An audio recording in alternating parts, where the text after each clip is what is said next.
आज मार्केट कहां पे सपोर्ट लेगी, कहां पे रेजिस्टेंस लेगी, मार्केट कहां तक जा सकती है, आपका फेवरेट स्टॉक्स कहां तक जा सकता है। अगर आप ये सारी चीजें खुद से एनालिसिस कर सकते हैं तो फिर क्यों आप दूसरों के कॉल और टिप्स के चक्कर में, न्यूज वगैरह के चक्कर में फंसते हो। दोस्तों आज के इस वीडियो में आपको बताऊंगा कि कैसे आप ऑटोमेटिक सपोर्ट और रेजिस्टेंस ड्रॉ कर सकते हो, यानी कि आपको कुछ करने की जरूरत नहीं है। सिस्टम आपको खुद से ऑटोमेटिक सपोर्ट और रेजिस्टेंस जनरेट करके देगा और उसके बिहाफ पे आप काम कर सकते हो। तो आज का ये वीडियो बहुत ज्यादा इंपॉर्टेंट होने वाला है। अगर आप भी सीखना चाहते हो तो ये वीडियो पूरा एंड तक देखना, कहीं पे भी स्किप मत करना। चलिए आज का वीडियो स्टार्ट करते हैं। दोस्तों इस वीडियो में आगे बढ़ने से पहले आप सभी के लिए एक छोटा सा डिस्क्लेमर ये है कि ये वीडियो सिर्फ एजुकेशनल और इन्फॉर्मेशनल पर्पस से है। इस वीडियो का मकसद सिर्फ इतना है कि आपको स्टेप बाय स्टेप प्रोसेस सिखाया जाए कि कैसे ऑटोमेटिक सपोर्ट और रेजिस्टेंस ड्रॉ किया जाता है। बाकी इस स्ट्रेटजी को आप खुद से प्रैक्टिस कर लीजिएगा, तब आप इस स्ट्रेटजीज को यूज कीजिएगा। चलिए अब हम लोग इस वीडियो में आगे बढ़ते हैं। तो दोस्तों इसके लिए मैंने यहाँ पे एंजल वन के ऊपर चार्ट ओपन कर लिया है एंड यहीं पे मैं आपको एक्सप्लेन करूंगा कि कैसे आप ऑटोमेटिक सपोर्ट और रेजिस्टेंस जनरेट कर सकते हो। लेकिन उससे पहले आप लोगों को सपोर्ट और रेजिस्टेंस के बारे में बेसिक फंडामेंटल पता होना चाहिए कि ये वर्क कैसे करता है। ऑलरेडी हमने इसके ऊपर डिटेल वीडियो बनाया हुआ है, लेकिन फिर भी यहाँ पे मैं आपको शॉर्ट में थोड़ा सा बता देना चाहूंगा कि सपोर्ट और रेजिस्टेंस क्या होता है और ये कैसे काम करता है। तो सबसे पहले आप यहाँ पर इसका बेसिक फंडामेंटल थोड़ा समझ लीजिए। मान लो कि अभी मार्केट यहाँ कहीं आसपास में चल रहा है और मार्केट ऊपर की तरफ जाना स्टार्ट किया। अब यहाँ पे क्या हो रहा है, मार्केट फिर से यहाँ से नीचे आया और फिर ऊपर की तरफ जब गया तो इसी पर्टिकुलर लेवल से मार्केट फिर क्या कर रहा है, नीचे की तरफ गिर रहा है। तो अगर दो बार ऐसा होता है तो इस वाले लेवल को हम लोग क्या बोलते हैं, रेजिस्टेंस लेवल बोलते हैं। जैसे यहाँ पे मार्केट ने रेजिस्टेंस लिया और यहाँ से मार्केट नीचे की तरफ आ गया, फिर धीरे धीरे करके ऊपर की तरफ गया, लेकिन इसी लेवल पे आकर के फिर से मार्केट क्या कर रहा है, रिजेक्शन ले रहा है और नीचे की तरफ गिर रहा है। तो इसको हम लोग क्या बोलेंगे, रेजिस्टेंस लाइन बोलेंगे। जितनी बार भी मार्केट यहाँ आसपास आएगा तो हमारे लिए रेजिस्टेंस की तरह काम करेगा एंड हम लोग यहाँ पे एक्सपेक्ट करेंगे कि मार्केट यहाँ से मार्केट नीचे की तरफ जा सकता है। तो यहाँ पे रेजिस्टेंस हम लोग इसको बोलेंगे। रेजिस्टेंस हम लोग क्यों बोलेंगे, यहाँ पे कौन बैठे हुए हैं जो मार्केट को नीचे की तरफ ढकेल रहे हैं, तो यहाँ पे जो है वो सेलर्स बैठे हुए हैं। ठीक है, तो यहाँ पे सेलर्स बैठे हुए हैं जो कि मार्केट के प्राइस को नीचे की तरफ ढकेल रहे हैं। अब यहाँ सेकंड केस समझिएगा, अगर मान लो मार्केट यहाँ आसपास में चल रहा है और नीचे की तरफ गिर रहा है, इस पर्टिकुलर लेवल पे आने के बाद फिर से वापस की तरफ उठ गया और फिर से अगर मार्केट नीचे की तरफ आता है और इसी लेवल पर आकर के फिर से मार्केट ऊपर उठ जाता है, तो इस पर्टिकुलर लाइन को हम लोग क्या बोलेंगे, सपोर्ट लाइन बोलेंगे। क्यों, यहाँ पर आप देख सकते हो यहाँ पे सपोर्ट लिया मार्केट ने, यहाँ पे सपोर्ट लिया और प्राइस ऊपर की तरफ जा रहा है, तो इस लाइन को हम लोग सपोर्ट लाइन बोलेंगे। ये दो बार या उससे अधिक बार यहाँ पे हो सकता है, मतलब दो बार अगर सेम लेवल पर आकर के मार्केट ऊपर की तरफ रिजेक्शन ले रहा है, ऊपर की तरफ बुलिश हो रहा है, तो इस लेवल को हम लोग सपोर्ट लेवल बोलेंगे। अब इसको हम लोग सपोर्ट क्यों बोलेंगे, यहाँ पे क्या हो रहा है, तो इस चीज को समझना, यहाँ पे बायर्स हैं, ठीक है, जो कि इसके प्राइस को ऊपर की तरफ ढकेल रहे हैं। तो यहाँ पे कौन थे, सेलर्स थे। यहाँ पे कौन बैठे हुए हैं, बायर्स बैठे हुए हैं। बायर्स अगर ज्यादा बढ़ जाते हैं तो प्राइस ऊपर की तरफ जाता है और सेलर्स अगर ज्यादा बढ़ जाते हैं तो प्राइस नीचे की तरफ आता है। लेकिन ऐसा नहीं है कि मार्केट इस लेवल को ब्रेक नहीं कर सकता। अगर इस लेवल को ब्रेक करता है तो फिर प्राइस ऊपर की तरफ चला जाएगा और यही रेजिस्टेंस लेवल फिर मार्केट के लिए सपोर्ट की तरह काम करेगा। मतलब ऊपर जाने के बाद अगर फिर से मार्केट यहाँ आसपास आता है तो ये सपोर्ट की तरह काम करेगा और फिर से प्राइस को ऊपर की तरफ ले जा सकता है। तो इस तरह से ये रेजिस्टेंस काम करता है। सिमिलरली अगर यहाँ पे सपोर्ट की तरफ आता है और इस सपोर्ट लेवल को ब्रेक कर देता है तो नीचे की तरफ ब्रेक करते ही मार्केट नीचे आ जाएगा और यही सपोर्ट जो था पहले अब रेजिस्टेंस की तरह काम करेगा। अगर प्राइस इसके ऊपर जाता है, यहाँ पे आता है, तो हम लोग मान करके चलेंगे कि यहाँ से फिर से रेजिस्टेंस आ सकता है और प्राइस नीचे की तरफ टूट सकता है। तो आई होप आपको ये बेसिक फंडामेंटल समझ में आ गया होगा। अब यहाँ पे डिमांड और सप्लाई की वजह से भी होता है, यहाँ पे बहुत ज्यादा सप्लाई हो जाता है, यानी कि सेलर्स आ जाते हैं सो दैट प्राइस नीचे आता है। यहाँ पे डिमांड बहुत ज्यादा बढ़ जाता है, बायर्स बहुत ज्यादा आ जाते हैं सो दैट यहाँ से इसका प्राइस ऊपर की तरफ चलने लग जाता है। अब यहाँ पे समझना, अगर ये रेजिस्टेंस लेवल ब्रेक हो जाता है तो ऊपर की तरफ मार्केट निकल गया। अब हम लोग क्या करेंगे, रेजिस्टेंस ऊपर की तरफ भी ऐसे एक नया रेजिस्टेंस बनाएंगे, जो कि पहले वाला जो रेजिस्टेंस था R1 था और पहले वाला जो सपोर्ट था वो S1 था। अगर प्राइस टूट गया तो नीचे की तरफ एक और कहीं ना कहीं सपोर्ट बन रहा होगा, जो कि चार्ट के ऊपर हम लोग देखेंगे। एंड इस वीडियो में आगे मैं आप लोगों को बताऊंगा कि कैसे आप ऑटोमेटिक ये सपोर्ट और रेजिस्टेंस जनरेट कर सकते हो, जिससे आपको बहुत ज्यादा यहाँ पे मैनुअली ड्रॉ करने की जरूरत नहीं पड़ेगी। हालांकि आप लोगों को मैंने सिखाया हुआ है कि कैसे सपोर्ट और रेजिस्टेंस मैनुअली भी ड्रॉ कर सकते हैं। तो यहाँ पे आप देख सकते हैं S1 हो गया। अगर S1 ब्रेक करता है तो फिर नीचे की तरफ हम लोग S2 मान करके चलेंगे, ठीक है। ऊपर की तरफ भी अगर रेजिस्टेंस 1 ब्रेक हो जाता है तो ऊपर की तरफ हम लोग क्या करेंगे, रेजिस्टेंस 2 भी हम लोग ड्रॉ करके रखेंगे, सो दैट हम लोगों को पता रहेगा कि मार्केट कहां तक जा सकता है और कहां से रिजेक्शन ले सकता है।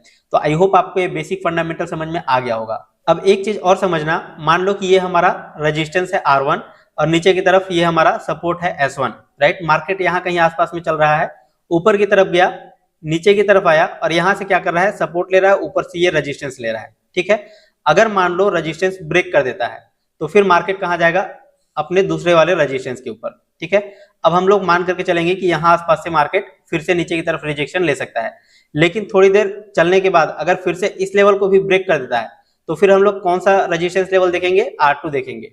ठीक है, तो इस तरह से मार्केट के अंदर हम लोग सपोर्ट और रेजिस्टेंस देखेंगे। अब यहाँ पे अगर नीचे की तरफ देखेंगे तो अगर मान लो ये वाला सपोर्ट ब्रेक हो जाता है तो फिर हमारा यहाँ पे S2 हो जाएगा।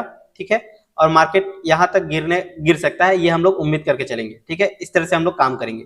अब मान लो फिर से ऊपर जाते जाते फिर से अगर ये वाला लेवल ब्रेक हो जाता है तो हम लोग फिर यहाँ पे S3 ड्रॉ करेंगे। तो ये चीज आपको खुद से ड्रॉ नहीं करना है, आपको ऑटोमेटिक मिल जाएगा ये ड्रॉ किया हुआ। तो वो कहाँ से मिलेगा, अब हम लोग इसको समझते हैं। राइट, तो आई होप यहाँ तक आप लोगों को सब कुछ समझ में आ गया होगा। अब हम लोग यहाँ पे चार्ट को एनेबल कर लेते हैं।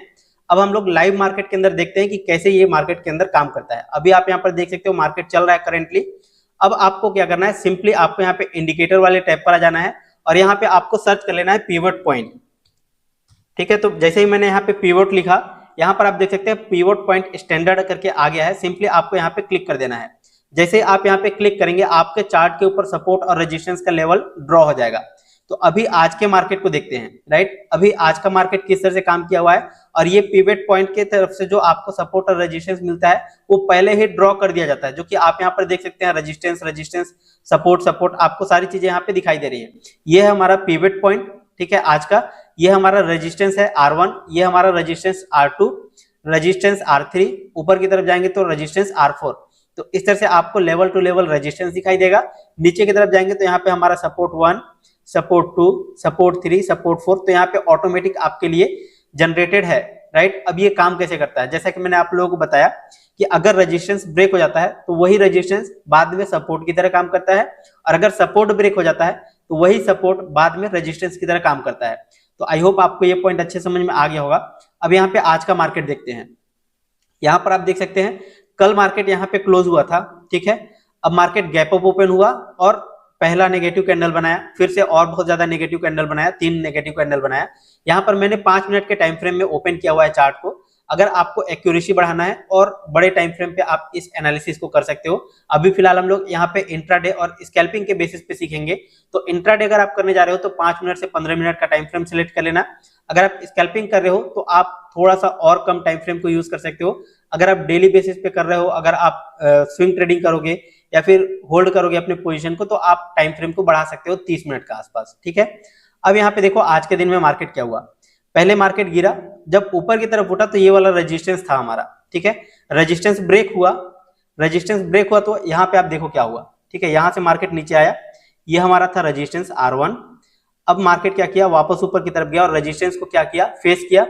अब रेजिस्टेंस से नीचे की तरफ फिर मार्केट गिर गया। ठीक है, अब यहाँ आसपास जब मार्केट आया था तो आप यहाँ पे कॉशियस हो सकते थे कि मार्केट यहाँ से नीचे की तरफ जा सकता है। राइट, तो यहाँ पे आप हड़बड़ी में एंट्री नहीं करते, एंड जैसे ही आपको दिखता कि फिर रेड कैंडल बन रहा है तो आप यहाँ पे अपना पुट साइड का पोजीशन बना सकते थे।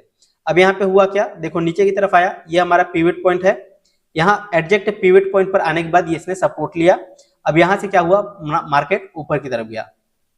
ठीक है, ऊपर की तरफ गया, ये हमारा रेजिस्टेंस लेवल था। रेजिस्टेंस लेवल ब्रेक हुआ तो क्या हुआ, फिर से रीटेस्ट करने आया। अभी मैंने आप लोगों को बताया था थोड़ी देर पहले कि जो रेजिस्टेंस लेवल अगर ब्रेक हो जाता है तो वही रेजिस्टेंस बाद में सपोर्ट की तरह काम करता है। तो यहाँ पे क्या हुआ, मार्केट नीचे की तरफ आया और यहाँ पे फिर से सपोर्ट की तरह काम किया और प्राइस ऊपर की तरफ ले करके गया।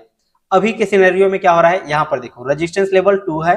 ठीक है, अब ये रेजिस्टेंस लेवल क्या कर दिया है, अच्छे कैंडल और अच्छे वॉल्यूम के साथ ब्रेक कर चुका है।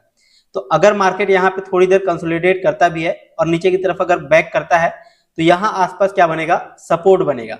ठीक है, और सपोर्ट लेकर के फिर से प्राइस ऊपर की तरफ मूव कर सकता है। तो ये हो जाता है सपोर्ट और रेजिस्टेंस।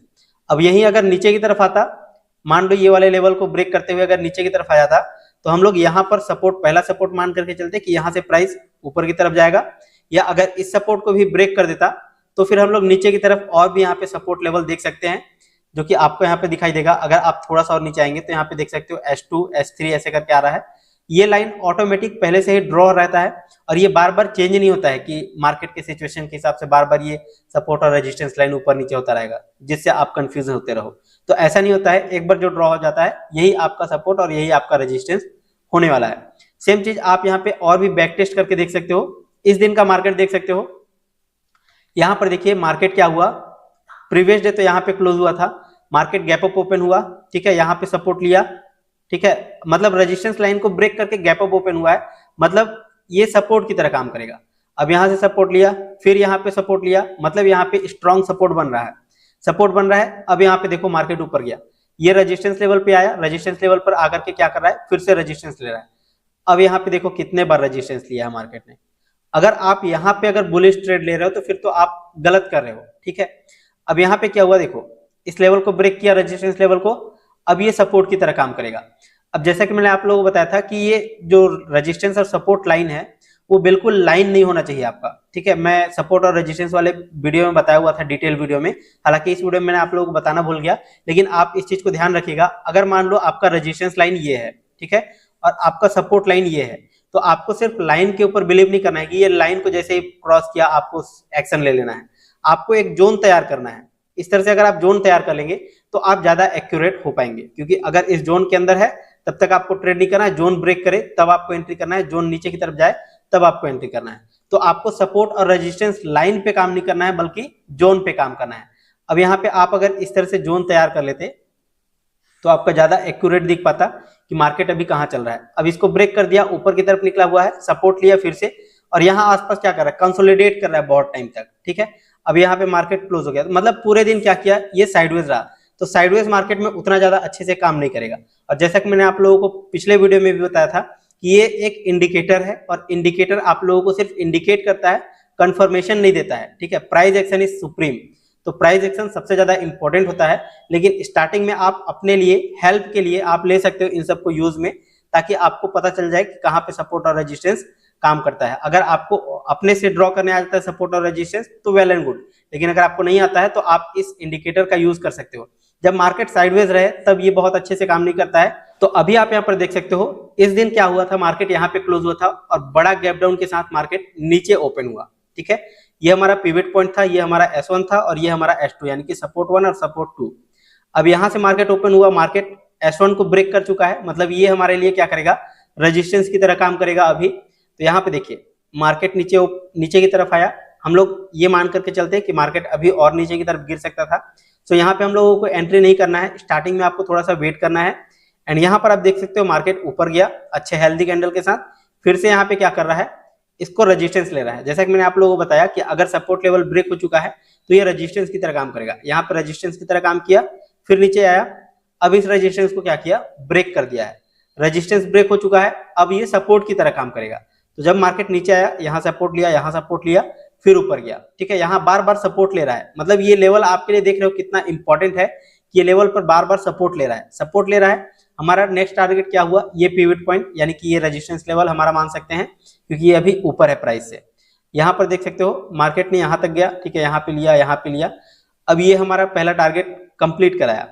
अब फिर ये क्या कर रहा है, रेजिस्टेंस है, रेजिस्टेंस ब्रेक हो चुका है, यहाँ पे थोड़ा सा ट्रैप किया है, और कुछ बार आपका ट्रैप भी होगा, ठीक है। ऐसा नहीं कि 100% ये वर्क करेगा और 100% टाइम आप सही रहोगे, तो कई बार आपका ट्रैप भी होगा। लेकिन यहाँ पर आप देख सकते हो ये लेवल किस तरह से काम करता है और कितना अच्छी तरीके से काम करता है। अब यहाँ पे नीचे की तरफ ब्रेक कर दिया है, ये पिवट पॉइंट फिर से क्या कर रहा है, रेजिस्टेंस की तरह काम कर रहा है। यहाँ रेजिस्टेंस लिया, फिर से यहाँ रेजिस्टेंस बन रहा था, लेकिन इस रेजिस्टेंस लाइन को ब्रेक किया हेल्दी कैंडल के साथ। सो यहाँ पे ब्रेक हो रहा है तो क्या होगा, आपका फिर से अगला कैंडल ग्रीन बन रहा है, यहाँ आसपास में अपना एंट्री बन जाता। फिर यहाँ पे आप देख सकते हो फिर से अगला लेवल जो ऊपर की तरफ है, ठीक है। तो सारी चीजों को मैं इरेज कर देता हूँ। यहाँ से आप देख सकते हो अगला लेवल यहाँ तक रेजिस्टेंस 1 तक गया, ठीक है। प्राइस कहाँ से कहाँ तक मूवमेंट किया, यहाँ से लेकर के यहाँ तक, ठीक है, कंटिन्यूअस आप देख सकते हो।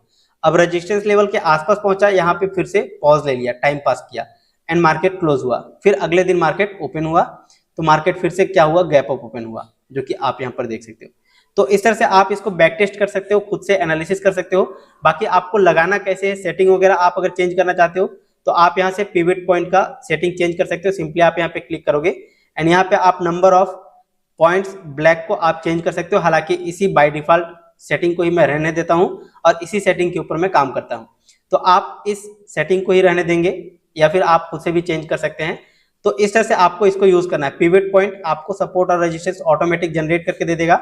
एंड यहाँ पे बैक साइड में आप जाएंगे तो बैक टेस्ट भी आप करके देख सकते हैं ये पर्टिकुलर लेवल किस तरह से काम करते हैं। ठीक है, जहां जहां पे मार्केट आपका सपोर्ट और रेजिस्टेंस बना करके दिया हुआ है, वहां वहां पे मार्केट किस तरह से काम करता है, अगर ब्रेक भी करता है तो फिर वहां पे आपको कैसे एक्शन लेना है, ये चीज तो आप लोगों को सपोर्ट और रेजिस्टेंस के कॉन्सेप्ट में समझ में आ गया होगा। आई होप आपको ये वीडियो पसंद आया होगा। वीडियो पसंद आया तो डेफिनेटली इस वीडियो को लाइक कीजिएगा। अभी आप यहाँ पर देख सकते हैं आज का मार्केट, ठीक है, लाइव मार्केट यहाँ पे ओपन हुआ है। अब यहाँ ब्रेक कर दिया है रेजिस्टेंस लाइन को, यहाँ पे आसपास आ गया है, यहाँ पर भी ब्रेक करने की कोशिश कर रहा है। तो यहाँ पे ट्रैप हो सकते हैं कुछ लोग, लेकिन ये हमारे लिए क्या कर रहा है, रेजिस्टेंस की तरह काम करेगा। हो सकता है कि यहाँ से फिर से एक मार्केट ऊपर की तरफ अच्छा खासा मूव दे दे। और दोस्तों अगर आप पिवट पॉइंट के साथ साथ अगर सुपर ट्रेंड को भी यूज करेंगे तो ज्यादा बेटर रहेगा। और सुपर ट्रेंड इंडिकेटर को कैसे यूज करना है उसके बारे में मैंने आप लोगों को पिछले वीडियो में बताया हुआ है, तो उस वीडियो का लिंक आपको इसी वीडियो के नीचे डिस्क्रिप्शन में मिल जाएगा। वहां से आप उस वीडियो को भी चेकआउट कर सकते हो कि कैसे सुपर ट्रेंड इंडिकेटर को यूज किया जाता है। अगर आप दोनों को साथ में कंबाइन करके चलोगे तो और भी ज्यादा बेटर रहेगा, क्योंकि उससे आपको पता चलेगा ओवरऑल कि मार्केट का ट्रेंड अभी कैसा चल रहा है। तो ट्रेंड के डायरेक्शन में अगर आप ट्रेड लेंगे तो ज्यादा बेटर रहेगा। तो दोस्तों मुझे पूरा उम्मीद है कि आज का वीडियो आपको सब कुछ अच्छे समझ में आ गया होगा। लेकिन अगर फिर भी इस वीडियो से रिलेटेड कोई भी डाउट, कोई भी कंफ्यूजन है तो नीचे कमेंट सेक्शन में जरूर बताएगा। और अगर आपको ये वीडियो पसंद है डेफिनेटली इस वीडियो को लाइक करके मेरा उत्साह बढ़ेगा, ताकि मैं आप सभी के लिए इसी तरह के और भी एजुकेशनल वीडियोस लेकर के आता रहूं। और अगर आपके पास अभी तक कोई भी डीमेट अकाउंट नहीं है तो एंजल वन एप्लीकेशन का डीमेट अकाउंट ओपनिंग लिंक इसी वीडियो के नीचे डिस्क्रिप्शन और पिन कमेंट में मिल जाएगा। आप वहां से अपना demat and trading account open कर सकते हैं और आप भी शेयर मार्केट के अंदर ट्रेडिंग या फिर इन्वेस्टिंग स्टार्ट कर सकते हैं। तो चलिए अभी फिलहाल इस वीडियो में बस इतना ही, मिलते हैं नेक्स्ट वीडियो में। तब तक के लिए जय हिंद, जय भारत।